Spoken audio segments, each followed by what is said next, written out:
This is the ninth collection of UFO files to arrive at the National Archives in Kew, and this consists of 25 separate files and somewhere around 7,000 pages of information.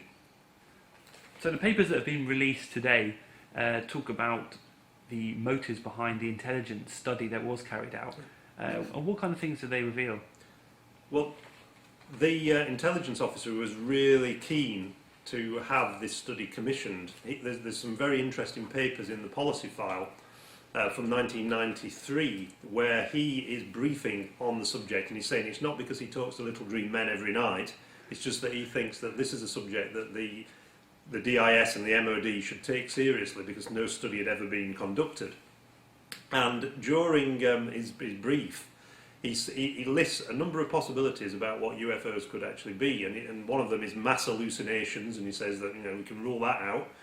Some of them are hoaxes. He says there's a lot of nonsense that's written about the subject, but despite that, there's still a hard core of sightings by credible observers such as military pilots, air traffic controllers, police officers, that kind of thing. And he says one of the possibilities is that some of these sightings could have been caused by secret aircraft, black project aircraft, perhaps piloted by the Americans or even by the Russians or Chinese. It can't be ruled out.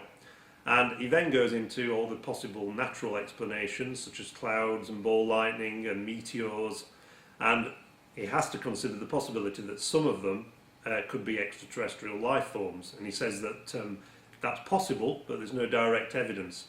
Now, if any of those possibilities, such as the extraterrestrial or the Black Project aircraft, were true, there are implications for national security. And he says that the national security implications are considerable because we have many reports of strange objects in the sky and we've never investigated them. If they are American, then there's probably no threat to national security, although it would be most alarming if they were flying around without clearance in our airspace. If the aircraft were Russian or Chinese, then there would be a threat to national security, and we would urgently need to establish the nature of the craft and its capabilities. And then he turns to the possibility that they could be alien or extraterrestrial. And he says that if the sightings are of devices not of the Earth, then their purpose needs to be established as a matter of priority. And he says that there's been no apparent hostile intent, but the other possibilities are military reconnaissance, scientific, or perhaps even tourism. That they're coming here as we would go, to another country or to visit a national park. They're coming across the universe to visit us. And he then adds another interesting little thing, which turns up in the final report that was produced. He says that if these reports are taken at face value, then devices exist that do not use conventional reaction propulsion systems, and they have a very wide range of speeds and are stealthy. And he suggests that we could use this technology if it exists. i.e., if we could capture one of these things, it could probably be used as some kind of battlefield weapon or new technology. And as with previous releases, there are also several sightings reports in this collection of files. Can you tell us a bit about some of those? One of the collections of papers in these files is about a series of sightings that took place in West Wales, in Pembrokeshire, in 1977 and 1978. And this was the subject of some particularly lurid tabloid headlines. At the time, the Bermuda Triangle was very popular. There's lots of TV documentaries about that.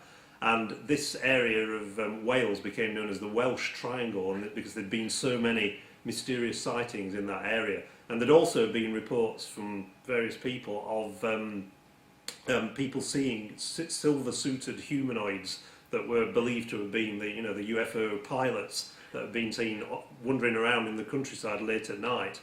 And the reason this turns up in the files is because one of the people who made one of these reports contacted her local MP, who was Nicholas Edwards. And she was a lady who ran a hotel on the Welsh coast. And one day in 1977, quite late at night, she'd been woken up by an object that she'd seen in the sky, and this had descended into a field, and she described it as like the moon falling down from the sky. And it landed in a field at the back of her property. And as she watched, she said she saw two very tall, faceless humanoids who emerged from this object, about the size of a minibus, and appeared to sort of wander around in the field taking measurements.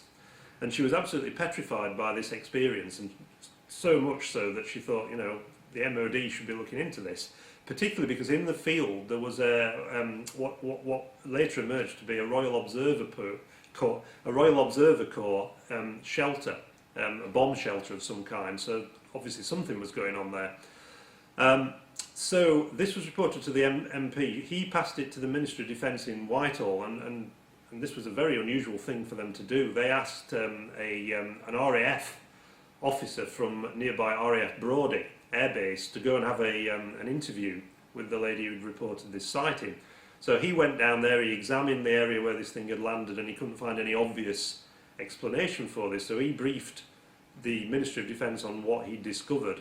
And the person who was the head of the UFO desk at the time, he was so concerned about this that he had a private word with the Provost and Security Service, which is the RAF police, and he asked them to make some inquiries locally. And it turned out that they suspected, as a result of this investigation, that someone had been involved in a practical joke, and that they'd borrowed a firefighting suit that had been on display in a local shop, and that they'd put this thing on, and it was sort of white with a big black visor over the face, and this person had been walking around in this suit late at night, and maybe this had been what had caused some of these weird sightings. But even so, they still couldn't explain them. This was one possible explanation. They weren't saying that you know, we can forget about the Welsh Triangle, but there was some very clear suggestions that someone had perhaps been pulling somebody's leg. And were there other sightings from around the country? Was there one in Brighton? Yeah, around 2005, 2006, people began to release Chinese lanterns on a regular basis, and I believe they became popular at the Glastonbury Pop Festival from the summer of 2003. And lots of people hadn't seen these things in the sky before. So when people started reporting fleets of lights, revolving lights that appeared to be moving in formation, some people became very worried about it. And there's one report in the file from 2005 where a lady from Brighton had seen a group of these objects in the sky, and she'd rung the MOD to report this, and she was absolutely petrified, and she was asking for an explanation. She was saying all her friends were really worried about what they'd seen in the sky. And looking at it now, looking at the details of the sighting, there's an orange light that was revolving. Very good description of what we now know to be Chinese lanterns. But it shows that it's quite possible to have an experience with one of these things and actually believe it's something really extraordinary, when really it's just a hot air balloon lit by a candle. One of the documents in the policy file is quite interesting. This was drawn up by an intelligence officer in 1978, and this was in preparation for the House of Lords debate on UFOs that happened early in the following year. And basically the Ministry of Defence asked all their scientific advisors for advice on what to say in this debate, and this intelligence officer came back, and he was talking about the possibility of visits to Earth by extraterrestrials. And he said one point that should be made is that if there were extraterrestrial space activity by other civilizations, then one would have expected some of the intensive radio listening searches carried out by reputable scientific organisations in America, for instance, to have intercepted some of the transmissions between spacecraft or between spacecraft and their original base. But as far as he was aware, nothing yet had been intercepted that was acceptable by reputable scientists as being evidence of alien intelligences. And since radio communication is somewhat cheaper than space travel, one would have expected rather more radio communication than actual visits. He then goes on to say that another good argument against the extraterrestrial origin for UFOs is as follows. Recent American and Soviet space probes rule out the possibility of intelligent life elsewhere in the solar system. So he says that if UFOs are alien in origin, they must have come from outside our solar system. Now, if one makes a reasonable assumption about the number of stars in the universe and the proportion of those which have inhabitable planets, and then further draws up a list of all the interesting places in the universe that an intelligent community might wish to visit, one is driven to the conclusion that a visit to an insignificant planet, such as the Earth, of an uninteresting star, the Sun, would probably not occur more than once in 1,000 years or so, even if one assumes that every intelligent community made, say, 10 launches a year. And he basically says that therefore claims of thousands of visits in the last decade by alien spacecraft to planet Earth is just too large a number to be credible. All the files that I've been talking about are now available on the National Archives UFO website, which is www.nationalarchives.gov.uk/UFOs.